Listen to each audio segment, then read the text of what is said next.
বেগম রোকেয়া বিশ্ববিদ্যালয়ের নিয়োগের দাবিতে উত্তরবঙ্গ ব্লকেট কর্মসূচি পালন করছে বিশ্ববিদ্যালয়ের শিক্ষার্থীরা। নিয়োগ না হওয়া পর্যন্ত আগামীকাল থেকে এই কর্মসূচি অব্যাহত থাকবে বলে ঘোষণা দিয়েছেন তারা। সেখানকার বিস্তারিত জানাতে সরাসরি যুক্ত হচ্ছেন সহকর্মী আশিকুর রহমান। ডিফেন্স রোকেয়া বিশ্ববিদ্যালয়ের সর্বশেষ পরিস্থিতি কি আমাদের জানাবেন?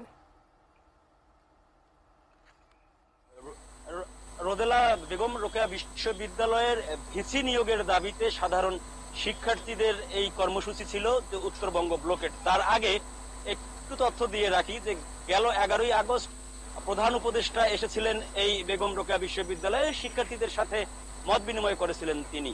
শিক্ষার্থীদের প্রধান দাবি ছিল যে তাদের যেন একজন ভিসি নিয়োগ করা হয় এবং অবশ্যই সেই ভিসিকে এই বর্তমানে যে বেগম রোকেয়া বিশ্ববিদ্যালয়ের শিক্ষক মন্ডলী রয়েছেন তাদের মধ্য থেকে দেওয়া যাবে না। তাদের দাবি ছিল বাইরের থেকে একজন নিরপেক্ষ ভিসিকে নিয়োগ দেয়া। প্রধান উপদেষ্টা আশ্বাস দিয়েছিলেন, কিন্তু প্রধান উপদেষ্টা 11ই আগস্ট আশ্বাস দেওয়ার পর থেকে অদ্যাবধি পর্যন্ত সেই ভিসি নিয়োগ হয়নি। এর আগ পর্যন্ত 5 কার্য দিবসে তারা আলটিমেটাম দিয়েছিল এবং সর্বশেষ গতকাল তারা 24 ঘন্টার আলটিমেটাম দেয়। সেই 24 ঘন্টার আলটিমেটাম অনুযায়ী আজ সকাল 11টার মধ্যে ভিসি নিয়োগ না হলে তারা উত্তরবঙ্গ ব্লকেট কর্মসূচি বাস্তবায়ন করার একটি ঘোষণা দেয়। সেই মোতাবেক সকাল 11টায় এই উত্তরবঙ্গ ব্লকেট কর্মসূচি শুরু হয়, যেহেতু এখানে ভিসি নিয়োগ দেওয়া হয়নি। এবং এই ব্লকেট কর্মসূচি চলাকালে 2 ঘন্টা ধরে তারা পার্কের মোড়, আবু সাইদ চত্বর থেকে এবং মডার্ন মোড় পর্যন্ত তারা সাধারণ শিক্ষার্থীরা রাস্তায় বসে পড়ে এবং উত্তরবঙ্গের সাথে সারা দেশ সহ ঢাকার যোগাযোগ বিচ্ছিন্ন করে দেওয়া হয়।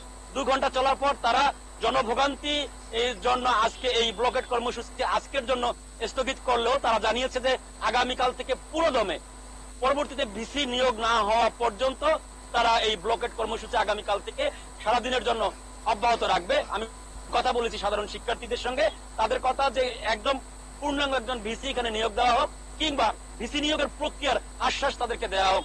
এই আশ্বাস না দেওয়া পর্যন্ত তারা এই তাদের ব্লকেট কর্মসূচি আগামীকাল থেকে আবারও অব্যাহত রাখবে। রোদেলা, এখন যান চলাচল স্বাভাবিক রয়েছে। 2 ঘন্টা ব্লক ছিল এই মডার্ন মোড়।